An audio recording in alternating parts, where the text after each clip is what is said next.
Hey guys, I'm Andrew Henderson from NomadCapitalist.com and the author of the Amazon best-selling book, Nomad Capitalist, which will teach anyone how to become a global citizen. We talk a lot on our channel about second passports, and if you're interested in becoming a dual citizen, I definitely encourage you to click the subscribe button below and check out all of our videos. But one thing we've never talked about very much is the idea of getting second citizenship for the entire family.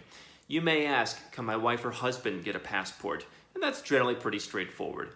Also generally straightforward, your kids in many cases. But what about your parents, your wife's parents, your niece, your nephew, your sister, your brother? How do they get citizenship? How do your future kids get citizenship? There's a brand new opportunity out there that I want to talk about. It came to us courtesy of our friend Christian at IMI Daily. I want to talk about that a bit later, but first I want to go through each of the four options for getting a second passport and tell you how they could possibly work to help other people in your nuclear family get citizenship as well. So we have a whole video on this. If you haven't seen it on YouTube, definitely go and look through our channel, check out all of our passport videos, because I explain in detail the four ways to get a citizenship. The first way is through your family tree, citizenship by descent. So this is where you have a grandparent, a great-grandparent. Often it's from countries in Europe, like Ireland, Hungary, Austria. Some of these have become tougher lately. They're often bureaucratic in nature. There are a few that are relatively easy. And then there are some where it's just your parent. Your parent is Canadian, for example, and you can get Canadian citizenship. We've helped people at 1, 2, and 3 generations back here at Nomad Capitalist, and so we've seen it in action. But the biggest misconception most people have is that, okay, now I'm Irish, so now my husband can be Irish. It's generally not the case. Most countries don't just naturalize your spouse. I mean, think about it. If you are a US citizen living in the United States and you married someone from China, that person could come and live in the United States on a fiance or on a marriage visa, and they could work their way towards a permanent green card and then work their way towards naturalization. They don't just become a US citizen the day you get married. And the same thing works for most other passports. There are a few programs like in Cape Verde where your spouse can give you a citizenship the day of. But for everyone else, getting it for your spouse requires you to live there in most cases. And generally to live there for a good part of the year, to where not only is it going to affect your lifestyle, but it's probably going to get you into a tax-paying situation, not only for the spouse who wants the passport, but likely for you too, because they're living there. So citizenship by descent through your family tree is great for passing on to your children or future children. If you have siblings, they probably qualify with you. Your parents, of course, should generally qualify. In fact, to help someone recently get citizenship in Romania, his father had to do it first in order for him to do it. So that's how citizenship by descent can help the family. It's not really going to help your in-laws. Citizenship by naturalization is the second way to get a second passport. This basically requires going and living somewhere. Now, we have a video on paper residence, where we talk about going to a country, becoming a resident, coming back once every year, once every 2 years, whatever it may be, and after a certain period of time, you can collect your passport. These programs are becoming more difficult. There are countries, particularly in South America, that have put up residence requirements where they no longer just hand out passports after a certain period of time has elapsed. They want you to integrate.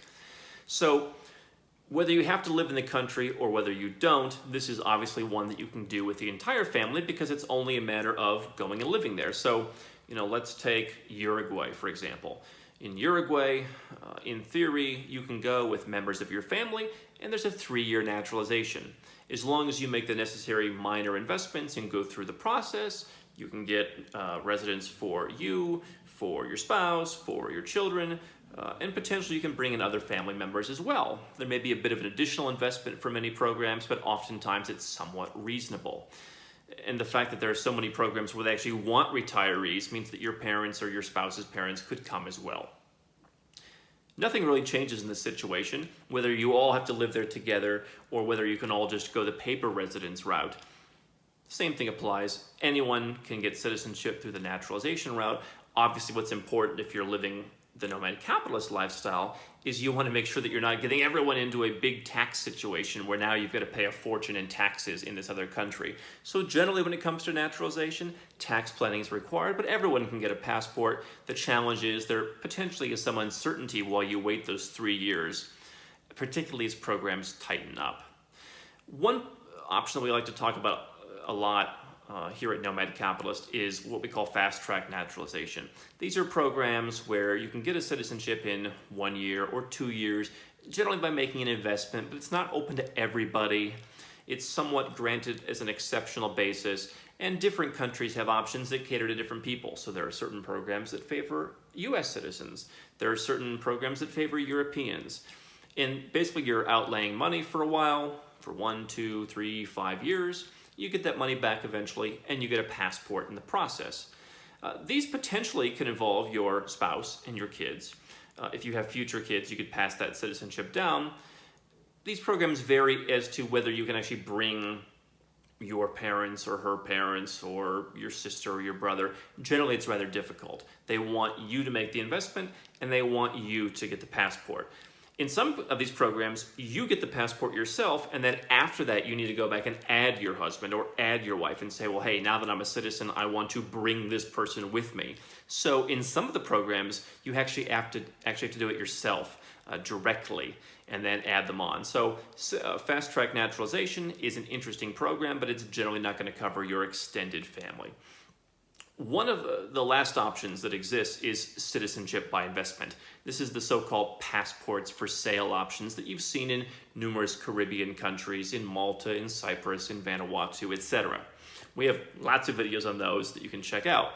But there's actually a new option, because up until recently, there haven't really been that many options for you to add the entire family. Basically, what citizenship by investment has historically been is you bring your spouse, and by spouse, they do mean spouse, legally married spouse. And also, you can bring your kids. And generally, the fees went up with each person you added. In recent years, they've had, okay, here's a fee for a family of 4, etc. There were also options to add parents who were dependent on you. And then it just kind of came down to, well, how do you prove they're dependent? Do they have money? If the less money they have, in some cases, the better, right? And so now there's a new option that has come out that has really kind of made this all very clear. How to get citizenship for the entire family, and that is in the Caribbean nation of Grenada.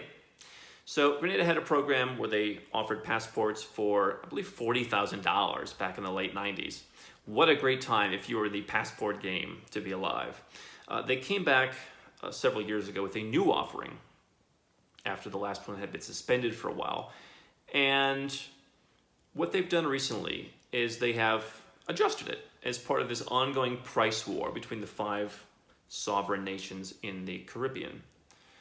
They've allowed people to bring the entire family in exchange for a little bit of extra money. So as we talk about in our Grenada citizenship video, it's a $150,000 donation for one person to be naturalized as a citizen of Grenada. It takes several months.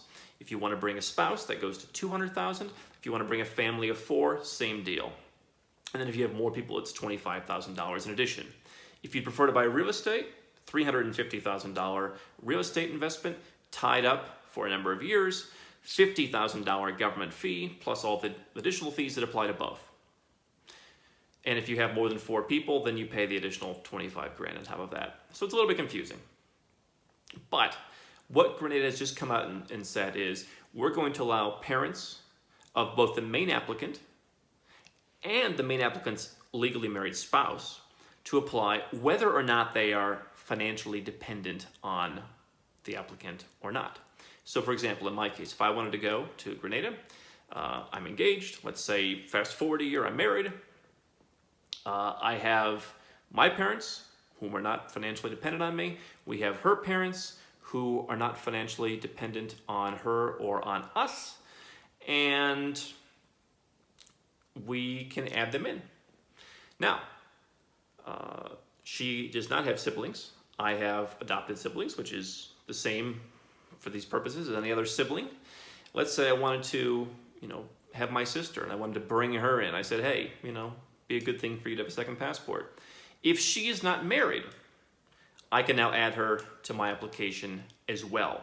So what they're allowing you to do is they're allowing you to bring in parents. You no longer have to go through the game of proving that your parents are dependent on you. Again, sometimes that was feasible, sometimes it wasn't, but I like to play things straight. My parents aren't dependent on me, I wouldn't have done it. Unless it was one of the programs where they don't require that. Well, here's Grenada, which will now be the lowest priced option to easily get everyone in the family a second passport. So back to my example, me, wife, my parents, her parents, my sister, that's 7 of us. So we're gonna have a bill. We're gonna be adding up those $25,000 extra people several times. And if we're gonna make a donation, it's probably gonna come to the high $200,000 level, plus there's gonna be a bunch of additional fees. Obviously, it's not cheap, but it is certainly a rather guaranteed way, assuming that everyone's got a clean record. There are no criminals, nobody's being investigated, nobody's engaged in tons of lawsuits or anything like that. No one has HIV. I mean, assuming that everyone's generally clean, you're going to be allowed to add everybody in. And so for people who are asking, how do I get everyone in on the deal, this will probably be the most affordable way to do it. There are more expensive options where you can pay more as an investment, but I think that Grenada will still be the easiest way to do it because as you've seen through the other examples, it's generally hard to get everyone in without qualifying under their own investment or their own criteria or their own physical presence or their own wherever. This is a way, if you're looking for a fast, easy way to get everyone a passport, you get your own little nuclear family together and you just start paying an extra 25 grand plus some fees for each additional person that you want to add. It's definitely not cheap, but if you calculate it based on 7 people, based on the time, the speed, based on the quality of the passport, based on a lot of factors, it's a relatively interesting deal for people who want to extend this to their family. Now, one thing we didn't talk about was future children. We have a separate video on that where we talk about birth tourism, the idea of giving birth to children in other countries where they can become citizens upon birth. But generally, any citizenships that you have, with some exceptions in countries that don't allow dual citizenship, those citizenships would pass on. So if you become Grenadian, or in my case, St. Lucian, if I have a child, that child can apply to become St. Lucian basically through descent, through parentage. So future children are generally an entirely separate issue altogether, but the good news is that you can include them without having to worry too much in most cases. So if you want to find out more about how to get second passports, we have a lot of videos, as I said, on the channel. Click the subscribe button before you go. I'd love to hear your comments on this because we have a lot of people who've been asking for this information, so do leave a comment below. If you're new to Nomad Capitalist, do check out the book. We have a lot of kind of 101 level stuff in here about why you'd want to be a second citizen, why you'd want to have another passport. And if you've been watching for a while, I ask you, is this something that you want to get done? Is this something that's important to you? Or is it simply entertainment? If it's something that's important to you and it's costing you money to stay where you're at, or if you're just really frustrated being where you're at, we've got a lot more advanced strategies over at nomadcapitalist.com, more than 1,300 articles, as well as the chance to get some help personally. So do check out nomadcapitalist.com as well.